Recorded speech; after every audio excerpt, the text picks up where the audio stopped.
Hello dear student, welcome. तो अभी हम लोग सीख रहे हैं कैपिटल बजटिंग। तो कैपिटल बजटिंग में अभी हम लोग सीख रहे हैं नेट प्रेजेंट वैल्यू मेथड। तो कैपिटल बजटिंग मतलब कितने साल में पैसा रिकवर होएगा, कौन सा इन्वेस्टमेंट बेस्ट है, किस में रिस्क कम है, किस में लॉस कम है। तो इसमें नेट प्रेजेंट वैल्यू क्या करता है, वो यही चेक करता है कि प्रेजेंट वैल्यू निकालता है, जो हर साल पैसा आ रहा है और जो इन्वेस्टमेंट किया था तो कितना इन्वेस्टमेंट प्रॉफिटेबल हुआ कि लॉस हुआ। तब ये पूरा प्रैक्टिकल करके समझाओगा तो मज़ा आ जाएगा तुमको, है ना। तो मान लो ये तुमको क्वेश्चन दिया है, 1 साल, 2 साल, 3 साल, 4 साल, 5 साल, इन्वेस्टमेंट कितना किया, 2 लाख, इन्वेस्टमेंट कितना किया, 2 साल। ये तुम लोग को डिस्काउंटिंग फैक्टर 10% बोला है। डिस्काउंटिंग फैक्टर कितना परसेंट बोला है, 10। तो पहले हम लोग क्या करेंगे, इन्वेस्टमेंट को साइड में रखेंगे। 5 साल है तो 5 कॉलम बनाएंगे। हर साल कितना पैसा रहा है, 40, 50, 60, 70, 80, 40, 50, 60, 70, 80 ऐसे हमने लिख दिया। ओके, अब हम क्या करेंगे मालूम है क्या, पीवी फैक्टर निकालेंगे, उसको बोलेंगे प्रेजेंट वैल्यू फैक्टर। तो कैसे निकालेंगे, इसका फॉर्मूला है, इसका पीवी फैक्टर का फॉर्मूला है 1/1+R, 1/1+R। तो R हमने कितना लिया, 10% लिया है ना। R कितना लिया है, 10%। 10% मतलब 10/100 होता है।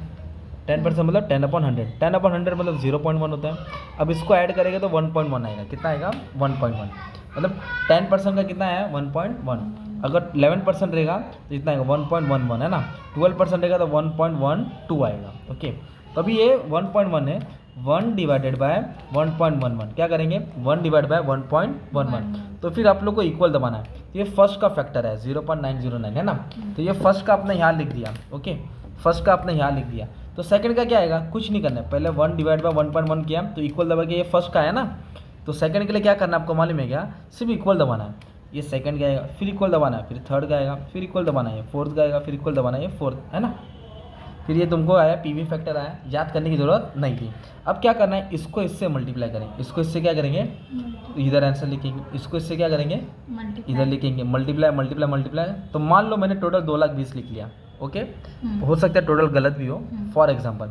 तो नेट प्रेजेंट वैल्यू का मतलब होता है, ये टोटल वैल्यू कितना, 2,20,000, टोटल वैल्यू कितना है, 2,20,000, और इन्वेस्टमेंट कितना किया था आपने, 2 लाख।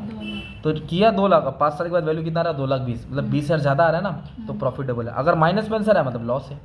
अभी पढ़ता हूँ, if net present value is positive, अगर नेट प्रेजेंट वैल्यू क्या है, पॉजिटिव है, देन इन्वेस्टमेंट इस प्रोजेक्ट विल बी प्रॉफिटेबल, वो इन्वेस्टमेंट अच्छा है। अगर नेट प्रेजेंट वैल्यू नेगेटिव है, वो नकली है।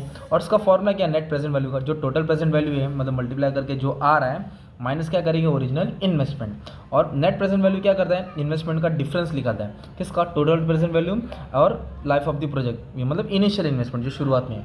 तो आप लोग को क्या करना है, ये इतना लिखना है और ये क्वेश्चन खुद से याद करना है, खुद से याद करना है। तो कैसे, इन्वेस्टमेंट 2 लाख याद कर लो, या 3 लाख ले लो, चलो कितना ले लो, 3 लाख। 1 साल, 2 साल, 3 साल, 4 साल, 5 साल, और ये याद है 40, 50, 60, 70, 80, ये भी याद हो गया। और डिस्काउंटिंग फैक्टर कितना लेना है, 10%। तो तुम लोग के लिए क्या लिखेंगे, this can be explain with the help of following example, है ना। ये क्वेश्चन डाल दिया, खुद से समझा दिया, फिर बता दिया कि प्रोजेक्ट अच्छा है, प्रॉफिटेबल, अगर माइनस में आता तो नॉट प्रॉफिटेबल। तो खुद से क्वेश्चन बना के समझा देंगे, ये 4-6 लाइन लिख के। और ये पीवी फैक्टर का कंडीशन मैंने बता दिया, तो टीचर को बहुत अच्छे से लगे कि बच्चे ने एकदम अच्छे से समझा दिया, तो टीचर भी खुश हो जाएगी आपकी। Thank you.